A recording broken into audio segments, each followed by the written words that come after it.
Welcome back hunted audience. সকলে প্রত্যেকে কেমন আছো? আশা করছি সকলে ঈশ্বরের কৃপায় অনেক ভালো আছো, সুস্থ আছো। এবং আজ অনেক দিন বাদে, বিগত প্রায় 7 মাস বাদে আমরা আবার একটা ব্লগ করছি।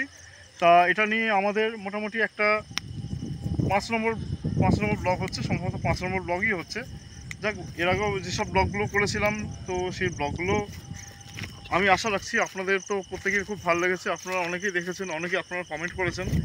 এবং আজ আমরা অলমোস্ট যে জায়গাতে দাঁড়িয়ে আছি, এই জায়গাটা নদীয়ার পার্শ্ববর্তী, অর্থাৎ আমাদের কৃষ্ণনগরের পার্শ্ববর্তী যে একটা জায়গা প্রভাতনগরের মাঠ। এই যে চারদিকটা যেটা দেখছেন, প্রভাতনগরের মাঠ। এবং এই মাঠে একটা হাজারতলা বলে একটা ছোট একটা জায়গা আছে, মানে কিছু জায়গা, একটা এরিয়া মাঠের মধ্যে। এই হাজারতলা মাঠের মধ্যে আমরা যেটুকু শুনেছি যে এখানে নাকি, মানে লোকমুখে শোনা, যে এখানে কিছু একটা দেখা যায় বা কিছু একটা নেগেটিভিটি বলে একটা যে ব্যাপার রয়েছে, কিছু একটা ব্যাপার আছে। তো যার জন্য সেটা একটা ইনভেস্টিগেশন করতে আসা। জানি না যে কিছু দেখতে কি পাবো না, সেটা খুব একটা জানা নেই। কিন্তু জায়গাটা বেশ নির্জন এবং প্রচণ্ড বেশ হাওয়া স্রোত। মানে আসলে হয়তো ফিল করবেন যে কোনো দীঘা হোক বা যে কোনো সামান পুরী সমুদ্র ধারে দাঁড়িয়ে আছেন। জায়গাটা মানে প্রচণ্ড পুরো মরুভূমির মতন ফাঁকা এবং ধুধু করছে মাঠ। এবং এখন এই গরমের দিনে মানে প্রাকৃতিক যে সৌন্দর্য, প্রাকৃতিক যে শোভা এবং প্রকৃতির যে একটা লীলা আছে, এত ভালো একটা অ্যাটমসফিয়ার, একটা খুব রিল্যাক্সেবল একটা জায়গা। সো ভীষণ একটা কমফোর্টেবল ফিল করছি। এবং দেখা যাক, সেটা আমরা ঘুরে একটু ইনভেস্টিগেশন করে দেখবো জায়গাটা। তো চলো একটু ঘুরে আমরা জায়গাটা দেখি, চলো।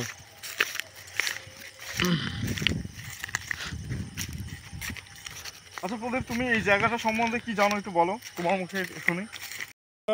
আমরা চলে এসেছি সেই প্রভাতনগর হাজরাতলার মাঠ বলে একটা জায়গা আছে। আমরা সেখানে নাকি আমার বাবা ঠাকুরদাদের মুখে শুনে এসেছি যে এখানে নাকি কিছু দেখা যায়। আমি আজ পর্যন্ত দেখিনি কিছু, ঠিক আছে? তো বেশি কথা না বলে চলো দেখি। আচ্ছা, এখানে কি সত্যি দেখা যায় কিছু? শুনেছি তো মুখে বড়দের যে কিছু একটা দেখা যায় এখানে। দেখা যায়? এখন বাজছে রাত তোমার 12টা 1 বাজছে। 12টা 1 বাজছে এখন। হ্যাঁ মহাদেব, এই দেখিস দেখিস দেখিস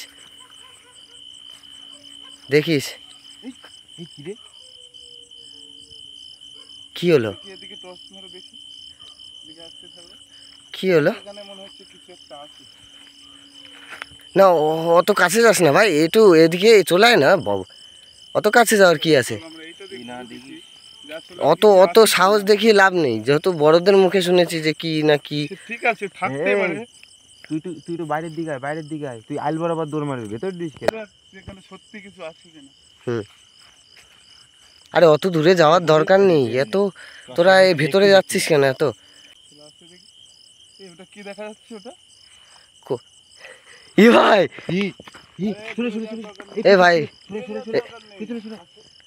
অতিরিক্ত সাহস দেখানোর দরকার নেই।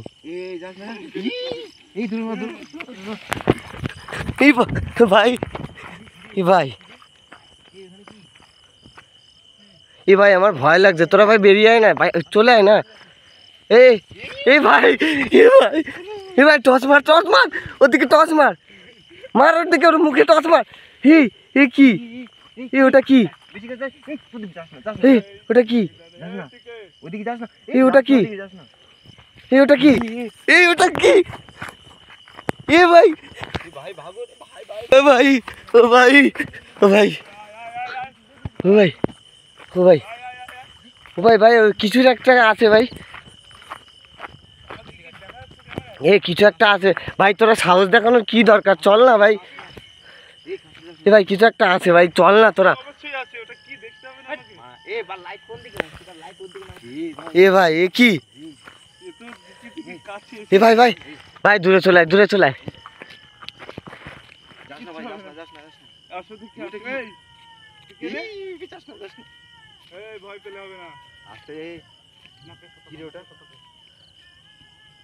কিসের আওয়াজ? ভাই ভাই তোরা আয় না, ভাই আর চলো। কিন্তু এদের সাথে একটু কথা বলতে হবে। আরে কি করে কথা বলবে? এদের সঙ্গে কি একটু কথা বলবো? হুম। হুম? তোমরা যদি বলো ভয় পাচ্ছি ভাই, ভীষণ প্রচন্ড ভয় লাগছে। হয় কি ওটা? কিন্তু আমি তো আজকে কিছুই করতে পারছি না এর সাথে। এই এই তোর বাড়ি কোথায়? স্টার্ট। দেখি ও কি করে আমাদের সাথে কথা বলে কি করতে পারে। ভাই ও এখনো আছে এখানে। থাকবে তোমার জায়গা হেই, এ কি? ও থাকবে না। ই ভাই, চলো এক কাজ করো। ভাই আমার প্রচন্ড ভয় লাগছে, প্রচন্ড কাছে চলে এসছি। ইয়া ভাই, ও ভাই, এ কি?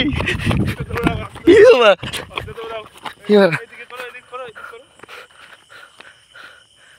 এই লোক এই। হ্যাঁ, আসো তাহলে আসো। এই লোক এই। লোক এই। এখানে আসো। বলছি যে এদিকে আসো। ভাই প্রচন্ড ভয় পেয়ে গেছি। হে ভিউয়ার্স, আমরা আজকে এই অশুভ এটা কি জিনিস বুঝতে পারলাম না, তো এর সাথে মোকাবেলা করতে পারলাম না। তো পরবর্তী দিন দেখি কবে আমরা আসতে পারি। আমরা অবশ্যই কাউকে নিয়ে আসবো। কি